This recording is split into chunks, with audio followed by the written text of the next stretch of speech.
오늘부터 우리 가야에 대해서 말씀을 드리도록 하겠습니다. 저는 손길문화원에 있습니다. 손길문화원은 여기 기록된 대로 우리 글로벌 리더와 한글 세계와 그리고 역사 세우기를 하고 지금 있는 중입니다. 우리 손길문화원에서 그 손길이라는 것은 하나님의 손길이라는 뜻인데, 역사 속에서 일하시는 하나님의 손길을 찾아서 전하고 또 지금도 일하시는 하나님을 증거하는 일을 하고 있습니다. 우리 지금 중심 사역은 가야사를 통해서 우리 민족의 정체성을 깨닫게 하고 그래서 하나님께로 돌아가게 하는 그런 작업을 지금 진행 중에 있습니다. 그리고 또 두 번째로는 복음과 훈민정음이라고 우리 민족에 주신 하나님의 선물인 그 훈민정음으로 온 세계에 복음을 전하는 일을 하고 있습니다. 한글이 있는 곳에 복음을, 복음이 있는 곳에 한글이라고 하는 캐치프레이즈를 가지고 있죠. 지금까지 우리가 행한 사역은 김해 불교 가야 기념 사업을 저지했고요. 매월 가야사 세미나, 전국 그리고 외국의 한글 세미나 등을 지금 하고 있어요.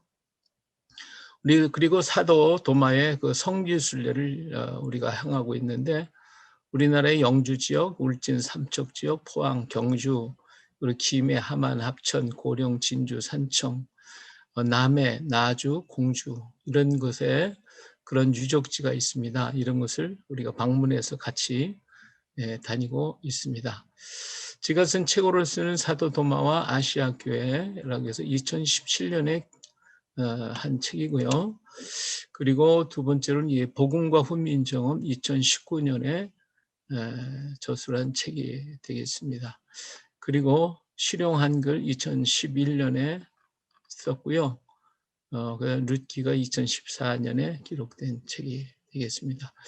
우리 한글의 그 사도 도마에 대한 얘기로서 염동욱 목사님이 기록한 한국과 이스라엘 역사의 비밀을, 이 책이 먼저 나온 책이고요. 그 다음 책이 그 새 예루살렘 이스라엘 왕국 신라와 가야라는 책을 두 권을 저술하셨는데, 여기에는 그 히브리어와 우리 언어와의 그 비교를 굉장히 하고 있어요. 그뿐만 아니라 문양, 각 도자기라든지 또 모든 유물에 나타나 있는 그런 문양과 우리 가야 시대에 나타났던 그 문양들을 서로 비교를 해가지고, 그래서 우리 민족이 히브리 민족하고 같은 이런 동질이라고 하는 것을 얘기해주고 있는 책이 바로 이 책입니다. 그리고 사도 도마의 이야기라는 책은 정학봉 목사님이 쓰신 책인데, 우리나라에서 아마 책으로서 사도 도마에 대한 책으로서는 처음 나온 책이라고 말할 수가 있을 거예요. 근데 이분은 지금 소천하셨고 이 책은 지금 절품이 돼 있어서 구하기가 좀 어렵습니다. 그러면 본격적으로 말씀을 드립니다. 자, 도마와 가야가 소개가 됐는데, 어떻게 해서 도마와 가야가 시작이 됐는가 하는 것입니다. 1987년 8월 달에 서울 관악고등학교 역사 선생님이시고 순복음교회에 다니시는 유식 집사님이 있었습니다.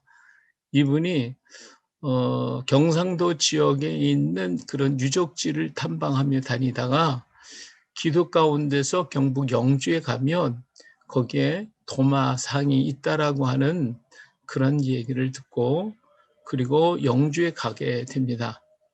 그때 그 경북 영주시 평은면 강동리 산 87단지 3번지에 거기 하나의 석상이 있었던 것을 보게 되죠. 근데 그 석상은 다른 석상하고 다르게 가시덤불과 모든 엉겅퀴 같은 것이 가득 차 있는, 그래서 찾아보기가 힘들 정도로 그렇게 얽혀져 있는 그런 석상을 발견하고 그 석상을 자세히 살펴보게 됐어요. 바로 이 석상입니다. 보신 분이 있으신지 모르겠습니다. 이 석상인데 여기 좀 더 우리 여기 보면 이런 글자도 이렇게 있어요. 어 그래서 이 석상을 발견하고 여기는 이 글자를 전부 다 알 수가 없으니까 이분은. 그래서 이걸 가지고 그 당시에 우리 그 신학 박사였던 이장식 박사님에게 이걸 떠 가지고 가서 보여드렸죠. 이장식 박사님은 이것을 가지고 연구하기 위해서 영국 맨체스터 대학에 가서 1년 동안, 그리고 미국 예일 대학에서 1년 동안 교환 교수로 가셔서 이 문장을 전부 다 연구를 하셨어요. 그리고 난 다음에 돌아오셔서 아시아 고대 기독교 회사라는 책에서 요 글자는 타우와 mem이라고 하는 히브리어 글자라고 발표하시면서 도마가 왔다라고 하는 것을 학계에 공식적으로 보고하시게 됐습니다. 이 일로 인해서 난리가 났죠. 기독교계에서도 난리가 났을 뿐만 아니라 지금까지 석상 그러면 불교 석상으로만 알고 있지 여기에 뭐 기독교적인 것이다라고 할 때는 뭐 전혀 누구도 생각 못했던 것이고, 기독교계에서도 석상이 있다라고 한 것은 믿을 수도 없는 사실이었기 때문에 이장식 박사님 이것 때문에 굉장히 곤욕을 치르신 걸로 알고 있습니다. 예, 그래서 한때 예, 이렇게 발표하셨다가 잠잠하게 되어버리고 말았죠. 근데 이 석상에는 아주 특징이 있었어요. 전통적인 석상과는 아주 전혀 다른 그런 형태를 하고 있었고요. 그리고 우리나라에서는 그 석상이 발견됐다 하면 바로 거기에 많은 무속행위가 자행되는 것은 당연한 겁니다. 근데 이 석상은 그렇게 하질 않았거든요. 가시덤불 속에 그냥 묻혀버린 채 동네 가까운 지역에 있는데도 불구하고 아무도 여기에 대해서 관심을 갖거나 여기 제사를 지낸다거나 기도를 한다거나 한 것이 하나도 없었습니다. 그리고 그 지역에 있는 사람들한테 문의해 보니까 계속해서 역사적으로 내려올 때 이 석상에다가 제사를 지내거나 기도를 하면 오히려 저주를 받는다고 하는 그런 전설이 내려오기 때문에 누구도 여기에 하려고 하지를 않았다라고 하는 그런 얘기가 있게 됐습니다. 자, 그러면 이 석상에 대해서 한번 자세히 살펴보도록 하겠습니다. 여기가 그 석상을 들어가는 시골 도로입니다. 도로인데 여기 산에 있는 여기에 요것이 바위가 보이죠? 예. 여기를 가보면 이렇게 되어 있습니다. 바위가 딱 하나 있어요. 이렇게 큰 바위가 이렇게 딱 서 있는 바위가 하나 있는데 이것이 바로 도마 석상이 있는 곳입니다. 자, 다시 이거는 다른 때 찍은 거고요. 자, 이 정면에서 보면 이렇게 생겼습니다. 자, 좀 더 가까이 가서 보면 여기 이제 글자가 있죠. 예, 글자가 있고요. 여기 석상이 이렇게 있는데 머리가 없어요. 머리는 떨어져 있어요. 그리고 이 석상이 전신이 이렇게 돼 있고 요 옆에 글자가 이렇게 새겨져 있었습니다. 한자로 글자가 새겨져 있어요. 자, 여기에는 이제 이런 입간판을 요즘에 와서 이걸 갖다 만들어 붙여놨는데 이 군에서 이걸 영주 강동리 마해보살 입상이라고 하는 이름으로 이렇게 붙여놨어요. 이 사람들이 연구한 바에 의하면 이 불상은 평음면 강동리 왕유리 마을에 당곡 골로 넘어가는 산기슭에 위치하고 있다. 양유마을은 고려말 홍건적의 난을 피해 안동으로 몽지를 가던 공민왕이 이곳에 잠시 머물렀다고 해서 붙여진 이름이 바로 왕유마을이라고 하는 것이죠. 그래서 고려 초에 유행하던 거성 마애불 계열의 불상으로 현재 전체 높이가 5.76m이다. 불상의 머리는 유실되었으나 목 부분에 턱의 일부가 남아있어 원래 옴체와 한 돌에 조각되었음을 알 수 있다. 바위면의 상태에 따라서 어깨와 가슴 부위는 고부조로 새기고 아래에는 선으로 조각하였다. 발 아래는 구름 문양과 세 겹의 연화좌가 조성되어 있으며 오른손에는 연꽃가지를 들고 있다. 또한 불상 좌우 부에는 네 개의 감실형 조각이 있는데 이제까지는 다른 곳에서는 그 유래를 찾아볼 수 없는 희귀한 것이어서 매우 주목된다. 이렇게 구운에서는 얘기를 하고 있는 불상입니다. 근데 이제 여기에서 이것이 다 옳으냐면 그렇지 않은 부분들이 있어서 하나하나 우리 살펴보도록 하겠습니다. 자, 좀 더 이 석상을 가서 이렇게 보면 이 오른쪽에 이렇게 글자가 있는데 불교인들은 요걸 감실이라고 얘기를 합니다. 여기서 감실은 조그만 실을 만들고 부처를 여기다 이렇게 새겨 놓는 것을 감실이라고 그러죠. 요것이 감실일 거다 이렇게 얘기를 하고 있습니다. 자, 요것도 좀 더 가까이 봤는데 좀 흐리게 나왔죠. 근데 갈수록 이게 자꾸 마모가 돼 가지고 제대로 잘 안 보여요. 이건 좀 더 일찍이 촬영했던 것이기 때문에 좀 더 자세히 볼 수가 있죠. 음. 자, 여기 보면 이 옷 자체가 그냥 무슨 일반 두루마기 같은 게 아니라 무늬 있는 걸 보니까 무슨 옷을 이렇게 입은 그냥 일반적인 옷하고 좀 다르죠. 이 손이 이렇게 안쪽과 이쪽은 좀 이렇게 반대로 포개져 있고요. 여기에는 지금 새 한 마리가 이렇게 있는데 여기에 새가 무엇을 지금 물고 있는 그런 장면을 여기서 볼 수가 있습니다. 그리고 요 옆에 글자들이 이렇게 새겨져 있죠. 자, 여기 글자를 보면 이렇게 4개의 글자인데 불교인들이 이걸 감실이라고 그럽니다. 그러면 여기는 부처가 사람 모양이죠. 사람 모양이니까 요건 완성된 거고 요거는 조금 그 완성이 조금 덜 된 거고 요거 미완성된 작품이다. 이렇게 얘기를 해요. 불교계에서. 그런데 그것은 일종의 좀 억측기라고 할까요? 그렇게 말할 수가 있어요. 왜냐하면 이 돌을 새길 때에 왼쪽에서부터 오른쪽으로 새기지를 않습니다. 돌을 새길 때는 오른쪽에서 왼쪽으로 새기는 거예요. 그렇다고 하면 여기 있는 것은 완성된 것이고 미완성이 됐다면 이쪽이 미완성이 돼야 되는데 오히려 여기는 완성이 됐고 여기 미완성이 됐다는 게 말도 안 되는 거잖아요. 예, 그래서 이 글자는 여기 있는 것은 전부 다 완성된 글자다. 그렇게 말씀을 드릴 수가 있겠습니다.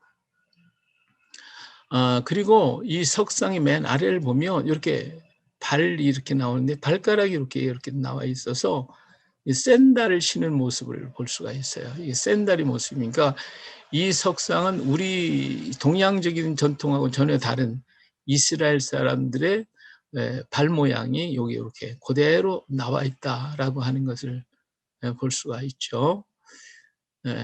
그다음에 그 옆에 보면 왼쪽 아래쪽에 보면 이러한 그 한자가 기록이 되어 있습니다. 이 한자가 무슨 글자인지 다시 한번 살펴보도록 할게요.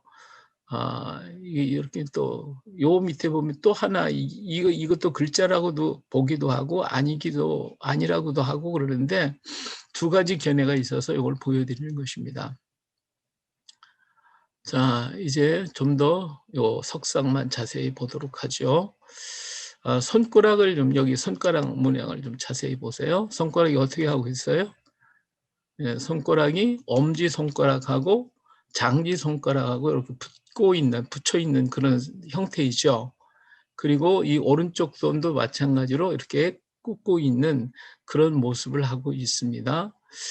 그리고 여기에 새가 이렇게 있어요. 새 모양이. 근데 요거 새 모양이 이렇게 있고 입에 이게 물고 있는데 요건 이파리 같고 이건 꽃이 같죠. 꽃 같아요. 근데 요걸 갖다가 불교계에서는 연꽃 문양이다 이렇게 얘기를 합니다. 그런데 가만히 보면 그것이 연꽃 문양이라고 하기보다는 요걸 보는 사람에 따라서 여러 가지로 얘기를 하는데 요걸 잘라내고 나면 여기가 가지에 이파리가 있는 그런 문양이기 때문에 까마귀가 나무 잎에 물고 있는 그런 비둘기가 물고 있는 거 아니겠냐 하는 것과 요것은 꽃으로 보고 장미꽃 같다 이렇게 얘기를 하고 있습니다. 이렇게 하고 있고요. 여기는 목에는 이제 주름이 이렇게 있고요. 여기는 옷이 이렇게 주름져 있는 그런 도포 같은 옷을 입고 있어요. 그래서 우리나라의 무슨 두루마기 현상은 아니죠. 가운 같은 그런 현상을 하고 있습니다. 그리고 이 아래쪽에 옛날에는 어떻게 십자가형이 있었다고 그러는데 지금은 다 마모가 돼서 잘 모르겠고요. 자, 그래서 이런 석상을 보고 많은 사람들이 이런 얘기해요. 자, 석상이 그러면 도마라고 한다면 이 석상은 당시의 것인가? 아니면 후대에 이 석상이 만들어진 것이냐라고 하는 의문. 그리고 여기 있는 글자가 히브리어가 맞느냐? 그럼 히브리어라고 하면 어떤 글자냐라고 하는 거. 그리고 과연 이 상이 기독교와 관련이 있느냐? 왜 우리는 우상 만들지 말라고 했는데 왜 이런 석상이 만들어져 있느냐? 그래서 기독교와 과연 관련이 있느냐라고 하는 것이고요. 그리고 또 왜 이 석상이 여기 와 있을까? 무엇 때문에 이 골짜기 여기까지 와서 세워져 있느냐라고 하는 것이고요. 어떻게 도마가 그러면 왔다 오면 어떻게 여기까지 왔느냐? 그리고 왜 여기다 세웠느냐라고 하는 의문들입니다. 그리고 도마라면 그는 과연 어떤 도마를 말하는 거야? 누구냐? 라고 하는 여러 가지 의문들을 지금 얘기해 주고 있습니다. 여기에 대한 것을 하나하나 또 풀어가면 앞으로 설명해 나가다 보면 이것이 하나씩 다 풀어지리라고 생각이 됩니다. 자, 그러면 여기 있는 석상을 한번 다시 보겠습니다. 이 석상의 이 모습은 그러면 이 모습이 기독교적인 석상이냐 하는 겁니다. 먼저 생각할 것은 기독교적인 것이냐 불교적인 것이냐라고 하는 것입니다. 그것을 알기 위해서는 이 석상의 어떤 모양이 우리 기독교적인 문양하고 불교적인 문양하고 어디하고 닮아 있을까라고 하는 것을 비교해 봐야 되겠죠. 자, 여기 이 그림을 하나 보시겠어요? 이 그림은 도낭에서 발견되어 있는 그림입니다. 이 그림은 바로 석상, 우리 종교 지도자, 기독교 지도자들의 그 그림인데, 머리를 보세요. 여기 머리를 보면 여기 십자가가 있죠. 여기 십자가가 있어요. 여기 그리고 가슴을 보세요. 가슴에도 십자가 있죠. 그리고 여기 지팡이 요 위에도 십자가가 있습니다. 자, 이렇게 있는데 십자가 모양이 이렇게 보이죠. 그런데 이 십자가는 일반적인 십자가하고는 어때요? 같아요? 달라요? 좀 차이가 있죠. 우리가 지금 보통 알고 있는 십자가 문양하고는 달라요. 요 십자가는 바깥쪽이 더 넓어요. 이렇게 넓은 십자가입니다. 근데 요 십자가는 바로 도마 십자가입니다. 도마. 이 도마 십자가가 이렇게 된 게 있어요. 이 도마는 무엇을 강조했냐면 삼위일체를 사상을 굉장히 강조를 했어요. 삼위일체. 그래서 여기가 바깥쪽에 사실은 동글동글하게 세 개가 이렇게 있어 삼위일체를 상징해 주었어요. 삼위일체 모양으로 했어요. 이것이 삼위일체 십자가인데, 그러면 이 사람이 지금 손을 하고 어떻게 하고 있는가? 요 손하고 이쪽 손하고 한번 비교를 해보세요. 예. 이 손하고 이 손하고 비교를 해 보세요. 그럼 똑같죠. 이게 뭐냐? 이것이 서양에서는 기독교인이라고 하는 증거로 물고기를 그렸어요. 물고기 문양을 그려 놔서 그걸 보면 '아 저분이 기독교인이었구나.' 해서 그분과 교제를 하게 됐는데, 동양에서는 삼위일체 하나님을 나타내기 위해서 손가락을 요렇게 하고 있는 겁니다. 그래서 삼위일체 하나님에서 인사할 때에 요런 식으로 인사를 했어요.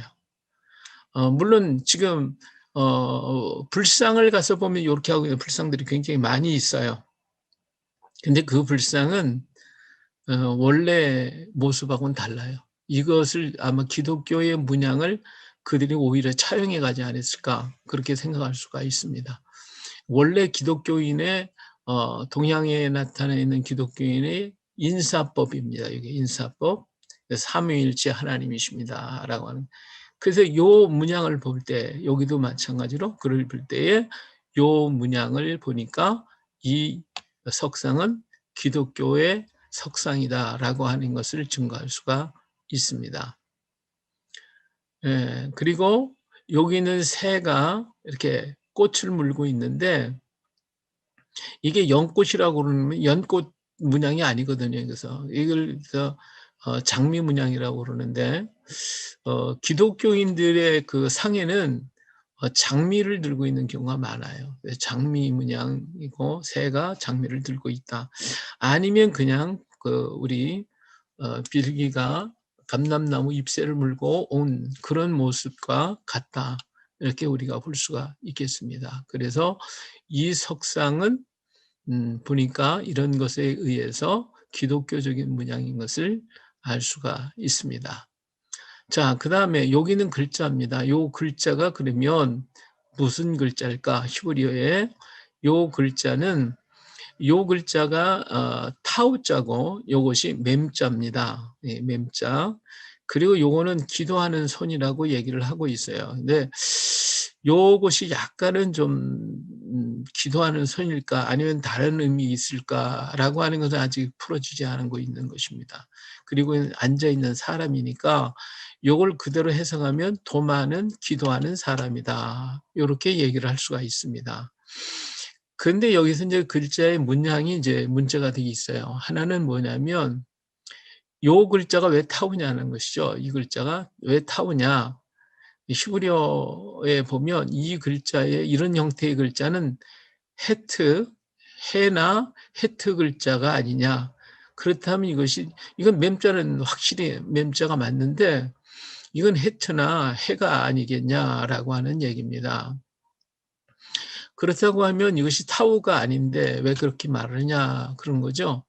근데 여기에서 우리가 고대 히브리어에서는 이 타우자가 여기에서 끄트머리가, 여기 꼬리가 이렇게 나와야 되는데 꼬리가 없고 그 대신 이 안에가 이렇게 둥근 원형을 가지고 있어요.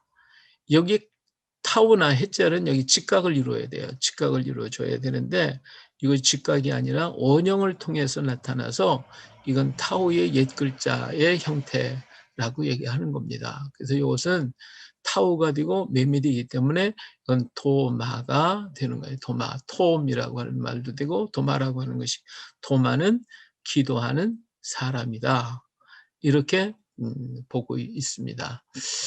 예, 물론 뭐 더 좋은 해석이 나오신다면 또 해석을 다르게 할 수가 있겠죠. 예. 자, 그다음에 요게 왼쪽 석상으로 바라보면 오른쪽 아래고 우리가 쳐다보면 왼쪽입니다. 왼쪽 발 있는 쪽에 요렇게 한자가 기록이 돼 있어요. 한문이.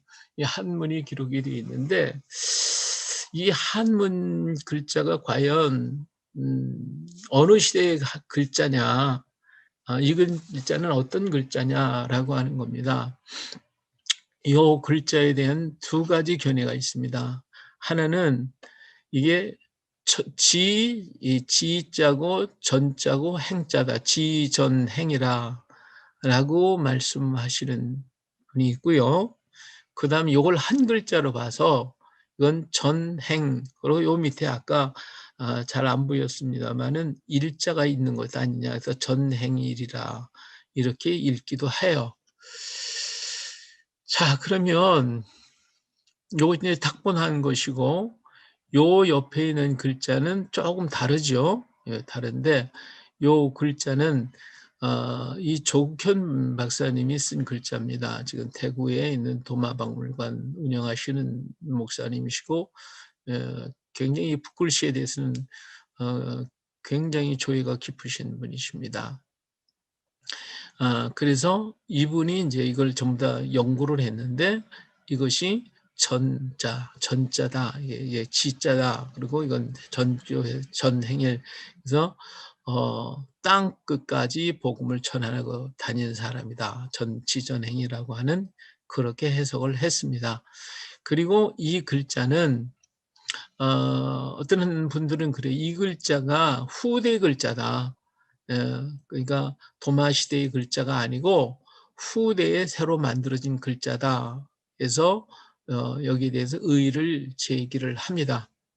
그런데 이 글자체는 한나라 시대의 글씨체다라고 조 박사님은 얘기를 하죠. 한나라는 중국의 한나라가 BC 202년에서 AD 220년까지 존재했던 나라가 이 한나라입니다. 과연 이 글자가 맞느냐, 한나라 시대 것이 맞냐, 아니면 후대에 기록된 것이냐라고 하는 것은 여기에서 우리가 다시 한번 볼 수 있습니다. 이것이 서도대 자전이라고 해서 상하권으로 되어 있는 책입니다. 이 책이 여기 보면 서기 1986년에 이게 재판이 발행이 됐는데, 이 책을 만든 사람은 중국 사람입니다. 중국 사람인데 우리나라 사람이 이거를 가져다가 그대로 재판을 우리나라판으로 찍어서 만든 것이 바로 이 책입니다. 자, 그래서 이 책에는 각 시대별로 모든 글자체가 하나씩 전부 다 시대별로 기록이 되어 있어요. 그래서 아주 중요한 책입니다. 이 책이. 이 사전에 보면, 자전에 보면 여기에 지전행이라고 하는 글자. 여기가 지자, 전자, 행자입니다. 자, 여기 보세요. 여기 보면 여기 이제 이것이 지자는 이건 원나라 시대 때 것이다. 이건 명나라 시대 때 이렇게 썼다 하는 것이 이렇게 당나라 때. 산수, 토가 같이 합쳐서 지자가 됐다. 이 당나라 시대는 이렇게 썼다. 이렇게 한나라 시대에 이렇게 있었는데, 요 글자가 같은 글자가 바로 요 글자입니다. 요 글자가 아까 나왔던 지자예요. 근데 이게 한나라 시대에 만들었던 글자다. 이게 비석에 기록되어 있었다. 조전비라고 하는 곳에 기록되어 있는 글자다. 어떻습니까? 한번 다시 돌아와서 볼까요? 여기 있는 요 글자죠. 예. 요 글자를 이렇게 지금 새롭게 썼어요. 과연 이게 이제 지금 만모가 됐기 때문에 없어진 부분 생각한다면 이 글자와 같지 않냐. 그래서 한나라 시대 이 글자의 모습이 바로 지자의 모습이다. 여러분 어떻게 생각하시는지 모르겠네요. 자, 그 다음에 전자에 대한 것도 여기서 볼 수가 있죠. 전자, 이게 전자인데, 뭐, 전자는 대부분 비슷하니까, 그래서 여기에도 보면 이 한나라 시대 때 쓴 글자들이 여기에 이제 이렇게 나타나 있어요. 그래서, 요 전자하고, 전자는 뭐 거의 비슷해요. 그래서, 큰 문제가 되는 건 아니고요. 그 다음에 이제 행자가 문제인데, 여기에 보면 행자가 여기 있어요. 행자.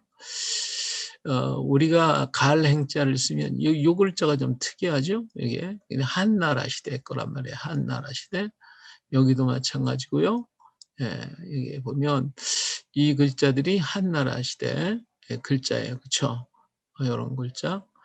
요 글자하고 요 글자 여기 한번 쫙 보시면 뭐 다시 돌아가서 볼까요? 자, 요 글자, 요것이 이렇게 여기 이게 삐뚤어졌어요, 그렇죠? 요 글자가 이렇게 삐뚤어졌는데 이제 이 조 박사한테 물어봤어요. "이게 왜 이렇게 삐뚤어졌냐?" 그랬더니 이 글씨를 쓸 때에 비단에다가 이렇게 붓글씨를 씁니다. 이게 쓰는데 이 비단에 쓴 걸 갖다가 이게 벽에다 붙여 놓고 이렇게 쓰다 보면 이게 미끄러진대요. 지금 미끄러져서 요 글자가 옆으로 이렇게 삐쳐나간 것이다. 이게 갈 행자가 맞고 요것이 한나라 시대 글자하고 같다. 이게 그래서 요 글자하고 같잖아요. 요 글자. 요 글자. 이게 한나라 시대 글자잖아요. 그쵸? 예.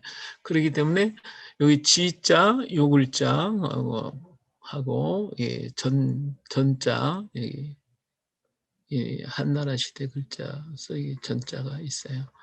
요런 글자들하고 그다음에 행자 여기는 요런 글자들을 보니까 이 글자는 한나라 시대의 글자다. 이렇게 얘기하고 있습니다. 자, 오늘은 여기까지 말씀을 드리도록 하죠.